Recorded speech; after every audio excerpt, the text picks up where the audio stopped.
Ladies and gentlemen, welcome to Current Yield, Grant's interest rate observer of the air. I am Jim Grant, and with me today, as always, Eric Whitehead at the control panel, and the great Evan Lorenz, the deputy editor of Grant's. And we have a special guest today, too, and he is Keith D. Bronstein.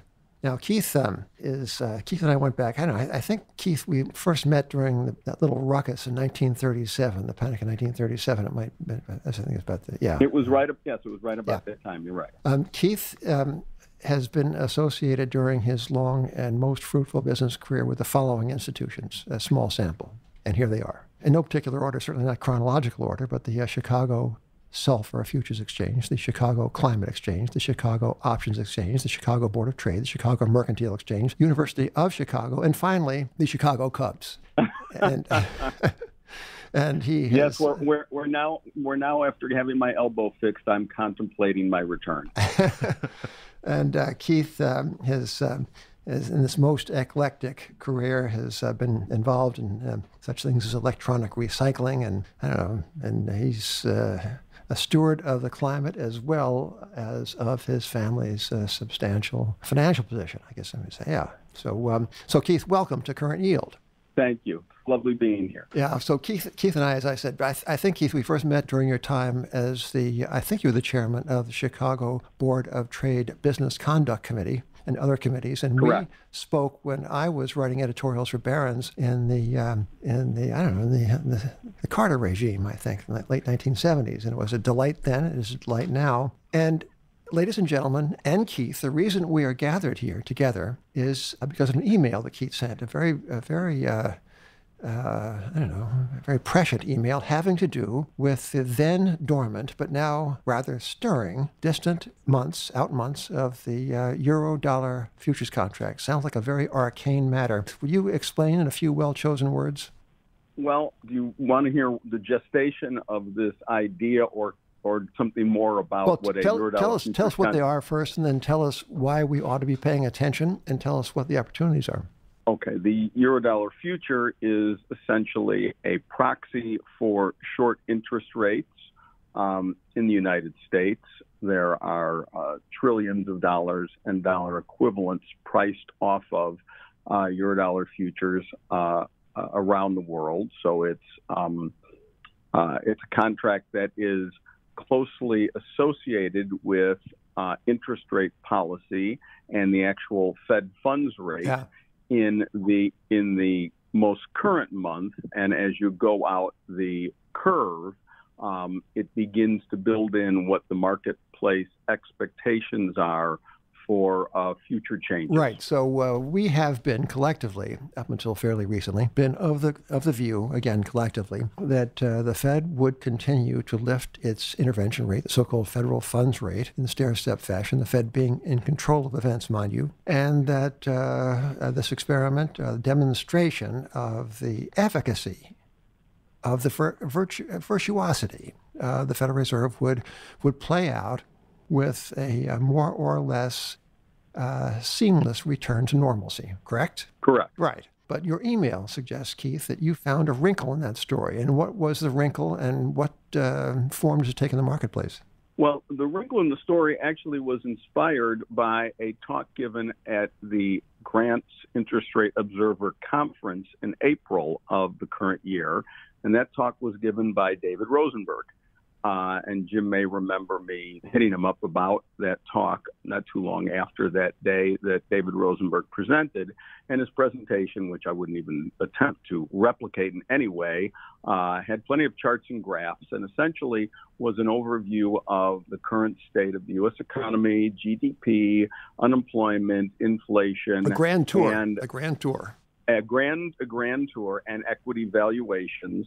And he put it all into a historical context, which, if I remember correctly, extended as far back as the creation of the Federal Reserve. And I thought it was a really brilliant, elegant walk through that tour. Obviously, there are no guarantees that anybody who does something like this is right or wrong, but his history was very sound.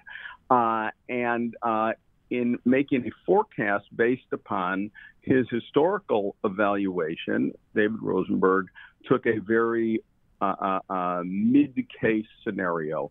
The old bell-shaped curve, he got right in the middle of the bell, avoided any tail events. And as we know, look around us right now, tail events are everywhere.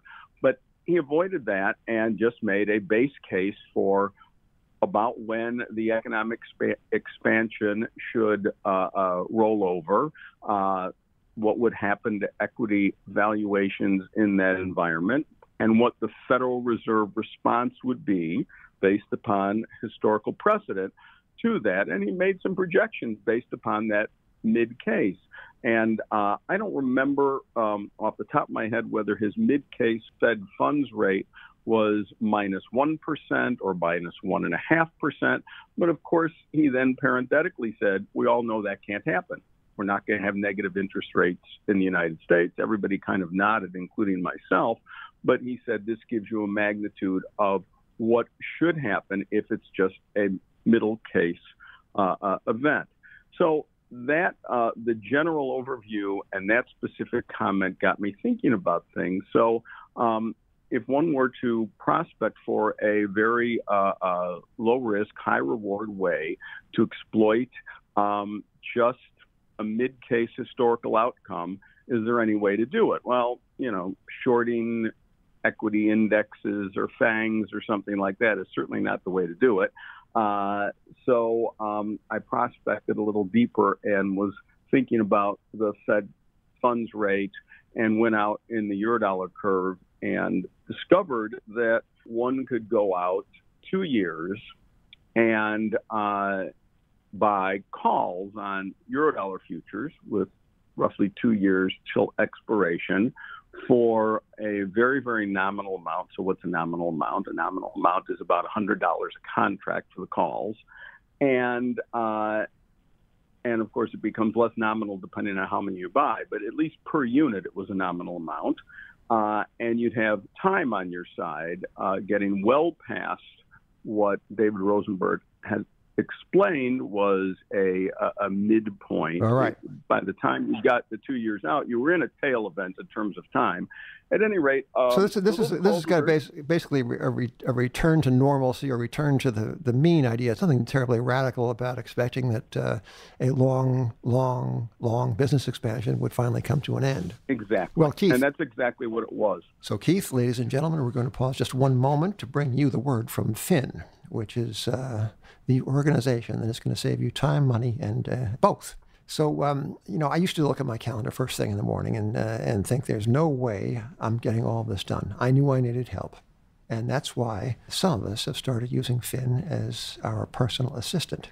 Well, you don't need to spend your time recruiting, training, and managing an assistant, or to call up Kelly Girls, which I think is, first of all, you couldn't make that call today. It doesn't exist, and the very name is anathema, but never mind. You don't need an assistant. What you do need is Fin. You schedule meetings with coworkers or clients, answer calls, handle travel plans for your business trips, find and book service providers to fix things around the office. That is, if you don't have Eric Whitehead working for you. And then prospect for new business opportunities. So Fin does everything a great assistant can without the cost and commitment of a full-time hire. So if you're someone who doesn't have 40 hours of work every week, you pay for only what you use.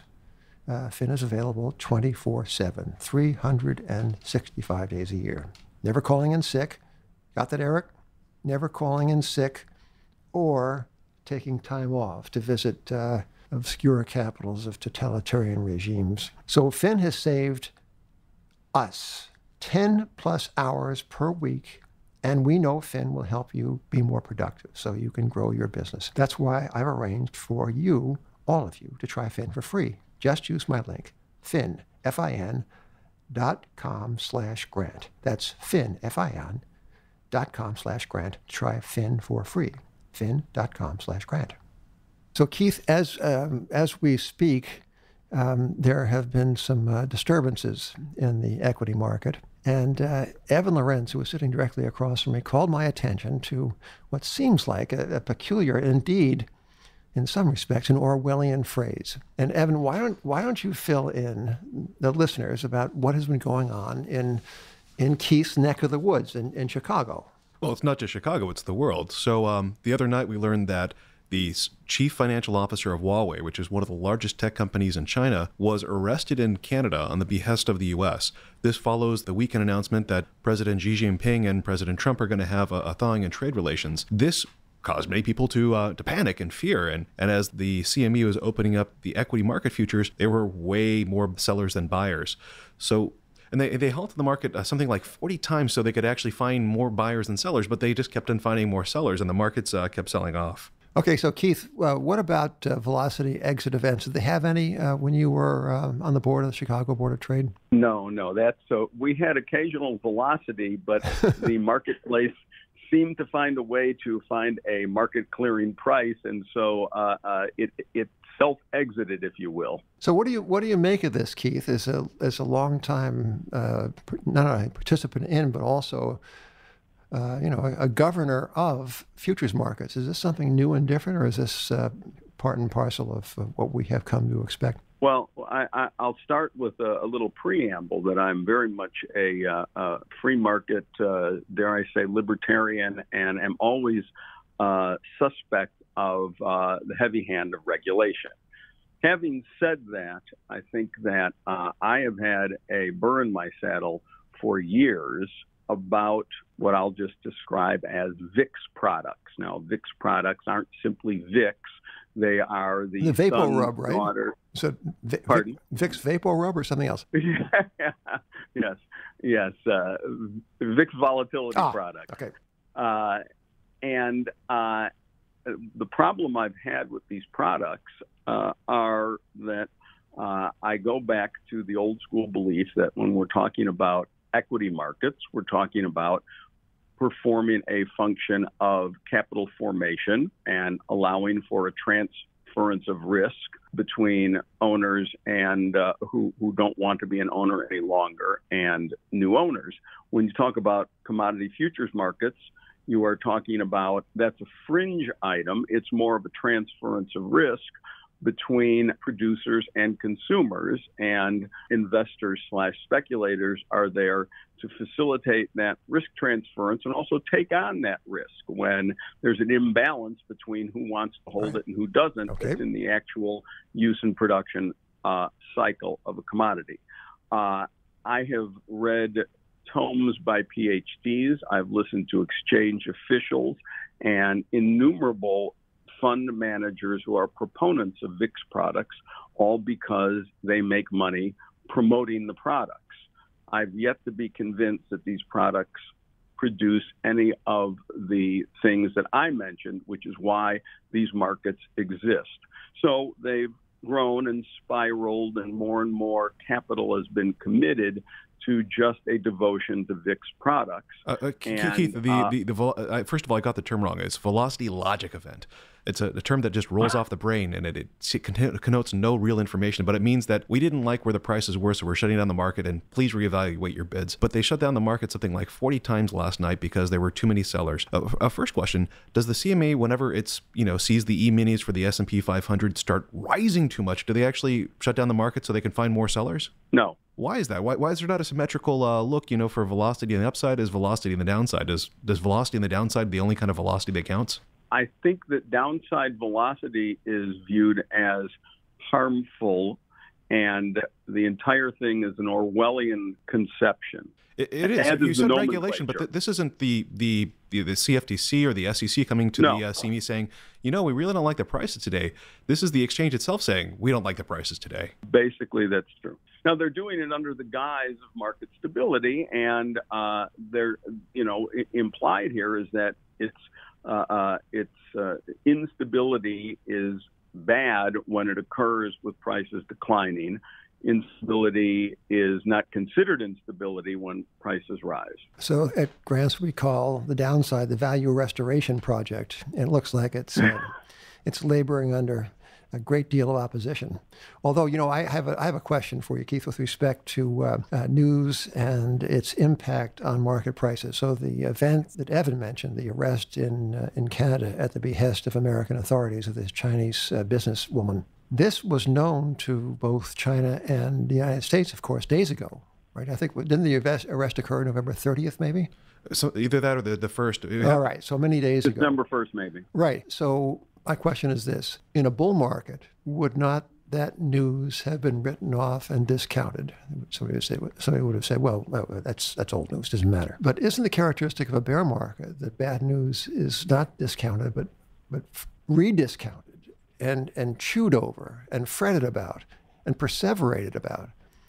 And might the pretext of this woman's arrest be a signal of some kind of turn in the equity market? I would say certainly yes, unequivocally to the former, that it would have been shrugged off in a bull market.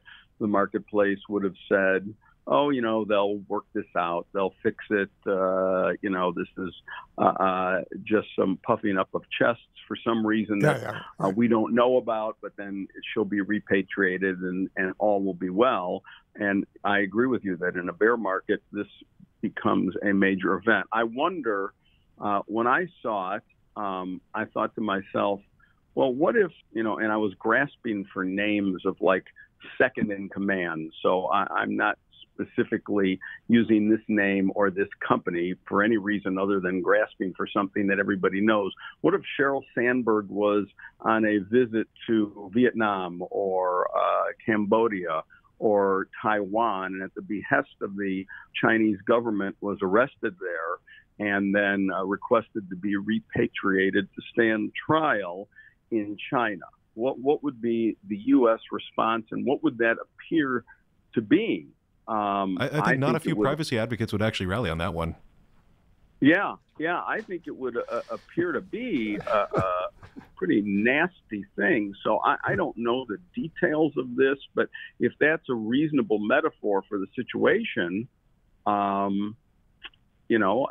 maybe they're just going to, turn around and bring her into the United States and say, you all have been bad, and we're going to continue to punish your company by not allowing them free access to our markets. And now, get on a plane and go back to China, and you're not allowed to come here anymore. Okay, Keith, you are Keith, as a just now professed to us believer in price discovery and in free markets. All right, since 2008, 2009, thereabouts, the world's interest rate markets have, I would say, not been free, but rather have been under the thumb of central bank regulation, and perhaps one could say, in fact, I will now say it, under the thumb of central bank suppression.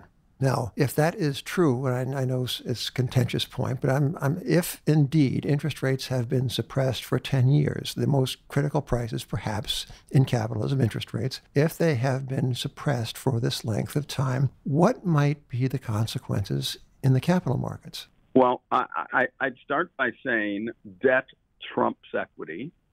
And in virtually every cycle that has been true. And the consequences in the capital markets, we're very slowly beginning to see many of them now. If you look at what's going on with corporate triple Bs, with the potential for municipal tension in the ability to borrow and the ability to meet obligations for municipalities. Pension funds are underfunded, as is the pension fund guarantee fund.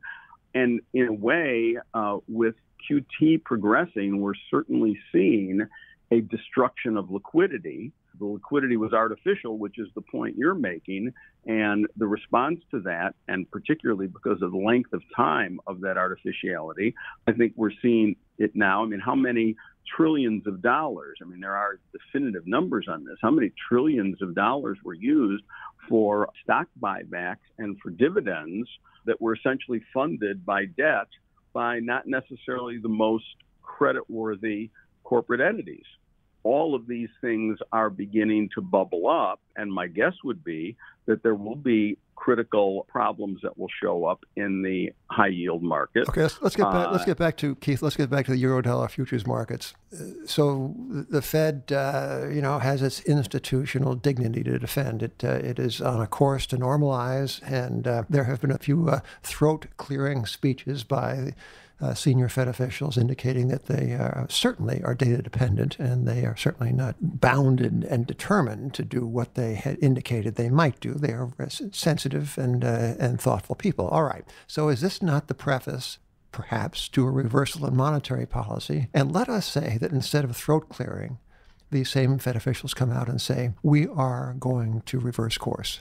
What happens? Well, I've been working with my own personal, I'm not even going to use the term for myself, dot plot. Oh, for Pete's sake. But I've been working with my own and some colleagues who've been working with our own level of expectations in looking at the eurodollar market and looking at Fed expectations. And right now what the eurodollar market has done is we are down to the point when you look at the term structure there that it is pricing in at the most a 25 basis point rise during this month, and that's it. However, with what is going on today, it's even beginning to whittle away at the likelihood of that 25 basis point rise. And I would add that if the 25 basis point rise occurs, and I still would say I think it will, barring a real meltdown from this level in equities, I really think if the S&P is trading with a 25 handle when they have their meeting, I'd be very surprised if they raise 25 basis points. It'll all be then in the statements and the press conferences, et cetera. But the market is, at the very least now, beginning to price it in as the last raise in this cycle. And what will happen to eurodollar futures is that further out on the curve, meaning from, let's say, DCIV 19 out through the 2020 expirations, they will have a big leg up. Keith, and in addition to many other things, you're an expert on the agricultural commodities market. And when China reciprocated with tariffs on U.S. ag exports, soy went from over $10 a bushel to below even $9. Right now, it's just at $9. Even though China's agreed to actually start buying, more U.S. commodities, including soybeans, it doesn't seem like the soy complex has responded. And looking out at the contract curve out to January 2021, there's not a single point along it where the market's expecting soy to get back above $10 a bushel. Like, is this the market saying that the trade negotiations aren't going through? Is there something happening in the ag market? What do you see happening, and what does this mean for, I guess, the American farmer and for American and China policy? I think what the market is saying here is that part of it is a China trade expectation, but it's woven into what the world supply of soybeans are. And Brazil has been able to, Argentina, Brazil, Paraguay, Uruguay, but principally Brazil, have been able to fill this gap of need by China and by the rest of the world, for that matter, has been able to fill this gap much better than the marketplace had, I'll say, hoped for. If you're an American farmer, they've certainly disappointed you by their ability to step into the void. Their production continues to rise. There are tens of millions of uncultivated acres in Brazil, which can be put into cultivation if the profitability for that cultivation exists. Is this now a permanent loss for Illinois, Nebraska, Iowa? Tremendous. The U.S. soybean economy is on a knife's edge. Now, I'm not saying that we have to have a worst case outcome. I'm not saying that at all. I'm saying we are facing down a potential worst case outcome. I have a very strong historical metaphor for this. In 1973, not ancient history, in 1973, Richard Nixon put in place an embargo on U.S. soybean exports. The U.S. was, quote unquote, running out, and he was encouraged by whoever were the opinion formers at that time to just embargo soybean exports until our new crop arrived. So the embargo went in place, if I remember, around June of 1973, and it was lifted by the fall of 1973.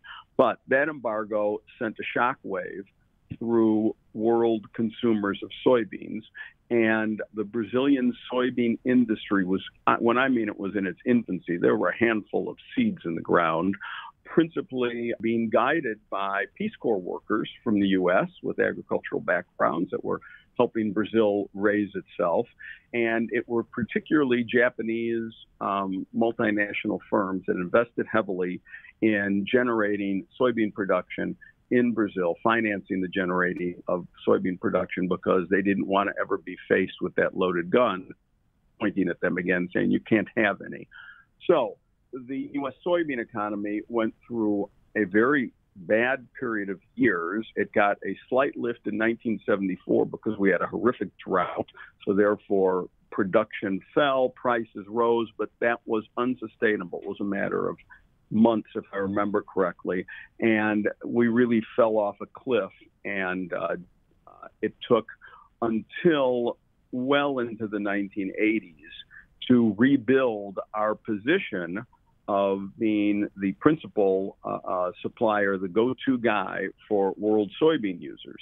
We're kind of doing that again. In the few minutes remaining, I would like to get back to interest rates, and I would like to ask you this. When, in your opinion, is the eurodollar futures market going to begin to discount actually lower rates in the future? That is, a yet unscripted loosening cycle by the Fed. And if one were of the view that the Fed is going to reverse course, what are the profit opportunities and how does one implement them? Okay, so the when, that's kind of opaque to me. I don't know how to guess what these guys are looking at. I read a Wall Street research piece the other day saying the Fed can't pause.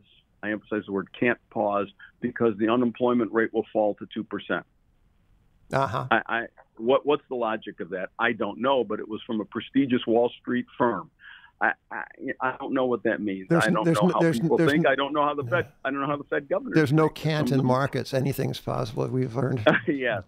So my feeling is that the Fed is on the cusp of pausing, meaning after the December meeting, and that if they're data dependent, which they claim to be, and I respect them for that, if in fact they are, that by the second half of 19, which would be very consistent with David Rosenberg's forecast back in April, by the second half of 19, the easing cycle should be contemplated, if not having begun.